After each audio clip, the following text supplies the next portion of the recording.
नमस्कार दोस्तों, स्वागत है आपका हमारे यूट्यूब चैनल पर। दोस्तों, आज एक बहुत बड़ी खबर सामने आई है जिसे पूरी दुनिया की इंटरनेशनल मीडिया कवर कर रही है। दोस्तों, यूएई के एक न्यूक्लियर पावर प्लांट पर ड्रोन हमला हुआ है। वहां आग लगने की खबर है। फिलहाल कहा जा रहा है कि रेडिएशन लेवल नियंत्रण में है और किसी गंभीर चोट की सूचना नहीं मिली है। लेकिन यह घटना अपने आप में पूरी दुनिया के लिए एक बहुत बड़ी चुनौती है। आईएईए ने तुरंत इस पर ट्वीट किया। दुनिया भर के न्यूज़ चैनल, चाहे वह अल जज़ीरा हो या अमेरिकी मीडिया, सभी इस खबर को प्रमुखता से दिखा रहे हैं। यहाँ तक कि अमेरिका में भी पत्रकार इस हमले की रिपोर्टिंग कर रहे हैं और यह सवाल उठ रहा है कि क्या मिडिल ईस्ट में युद्ध फिर से भड़कने वाला है। दिलचस्प बात यह है कि यूएई के न्यूक्लियर प्लांट पर हुए इस हमले से कुछ घंटे पहले डोनाल्ड ट्रंप ने एक अजीब सा ट्वीट किया था। ट्रंप ने अपने social media platform truth social पर लिखा, इट वॉज द काम बिफोर द स्टॉर्म। यहाँ ट्रंप की तस्वीर दिखाई गई है, पीछे जहाज नजर आ रहे हैं और ईरान के झंडे भी दिखाई दे रहे हैं। साथ ही अमेरिका नौसेना के एडमिरल की फोटो भी लगाई गई है। यह साफ सं, यह साफ संकेत देता है कि अमेरिका नौसेना कोई बड़ा कदम उठाने की तैयारी कर रही है और शायद उन्हें सिर्फ एक ट्रिगर पॉइंट की जरूरत थी, यानी ईरान कोई बड़ी कार्रवाई करे ताकि उसके जवाब में बड़ा मिलिट्री एक्शन शुरू किया जा सके।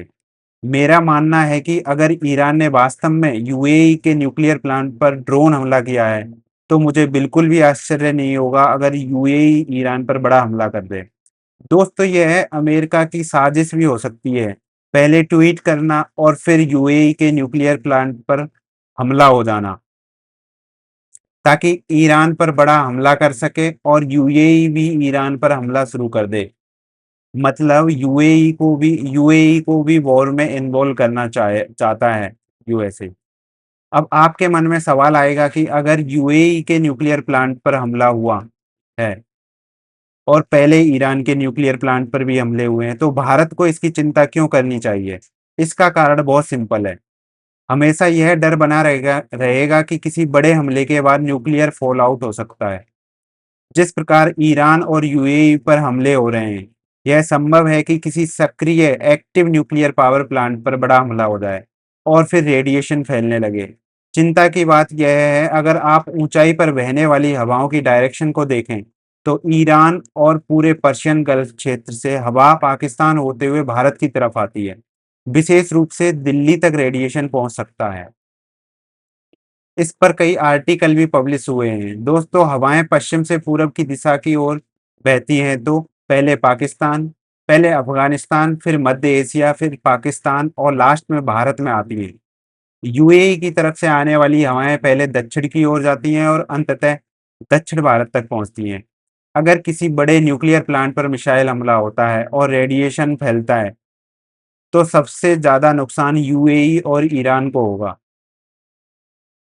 दुबई और आबू धाबी जैसे ग्लोबल शहरों की स्थिति रातों रात खराब हो सकती है दोस्तों। हजारों लोग प्रभावित हो सकते हैं। लेकिन यदि यह रेडिएशन भारत तक पहुंचता है, तो भारत पर भी इसका प्रभाव पड़ेगा। एसिड रेन हो सकती है दोस्तों और भारतीय कृषि पर भी बहुत बुरा असर पड़ सकता है।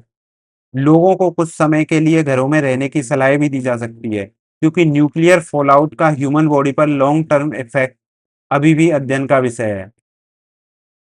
अगर अब तक आप यह सोच रहे हैं कि ईरान युद्ध का सबसे बड़ा असर केवल महंगाई के रूप में होगा, जैसे पेट्रोल डीजल महंगा हो जाना, सोने के दाम बढ़ जाना, तो अब न्यूक्लियर फॉलआउट का खतरा पूरे भारतीय उपमहाद्वीप को प्रभावित कर सकता है। मेरे अनुसार यह बेहद जरूरी है कि अमेरिका और ईरान किसी समझौते पर पहुंचे। हाल ही में डोनाल्ड ट्रंप ने कहा है कि अगर ईरान 20 साल तक अपने न्यूक्लियर प्रोग्राम को रोकने का वादा करे, तो यह शांति की दिशा में महत्वपूर्ण कदम होगा। लेकिन दोनों देशों की मांगें अब काफी जटिल हो चुकी हैं। अमेरिका कह रहा है कि ईरान को कोई मुआवजा नहीं मिलेगा, जबकि ईरान मुआवजे की मांग करता रहता है। साथ ही ईरान चाहता है कि उस पर लगे सारे प्रतिबंध हटाए जाएं, ताकि वह भारत, जापान और अन्य देशों को तेल बेच सके। ईरान यह भी चाहता है कि लेबनान सहित सारे मोर्चों पर युद्ध विराम हो और अमेरिका द्वारा फ्रीज की गई उसकी संपत्ति, एसेट वापस किए जाएं। ट्रंप कह रहे हैं कि अमेरिका $1 भी नहीं देगा, जबकि ईरान कह रहा है कि उसके ब्रिजेस और इंफ्रास्ट्रक्चर तबाह हुए हैं, इसके लिए उसे युद्ध मुआवजा चाहिए। अब ईरान ने एक नई मांग रखी है, स्ट्रेट ऑफ हॉर्मुज पर उसके कंट्रोल को स्वीकार किया जाए। दोस्तों, दूसरी ओर अमेरिका चाहता है कि ईरान अपने 400 kilo 400 kilo enriched uranium America को सौंप दे, लेकिन ईरान इसके लिए तैयार नहीं है। अमेरिका यह भी चाहता है कि पूरे ईरान में केवल एक न्यूक्लियर फैसिलिटी रहे। मुझे नहीं लगता ईरान यह मांग स्वीकार करेगा। दोनों देशों की मांगें इतनी अलग हैं समझौता मुश्किल दिखाई देता है।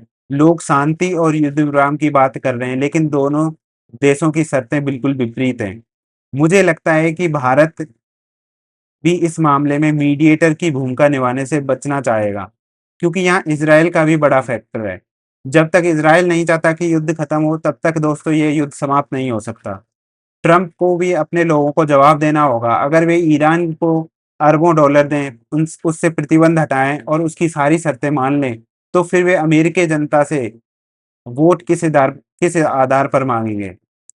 इसलिए यह बेहद कॉम्प्लेक्स सिचुएशन है और ऐसे समय में न्यूक्लियर पावर प्लांट्स पर हमले पूरी दुनिया के लिए एक गंभीर चिंता का विषय है।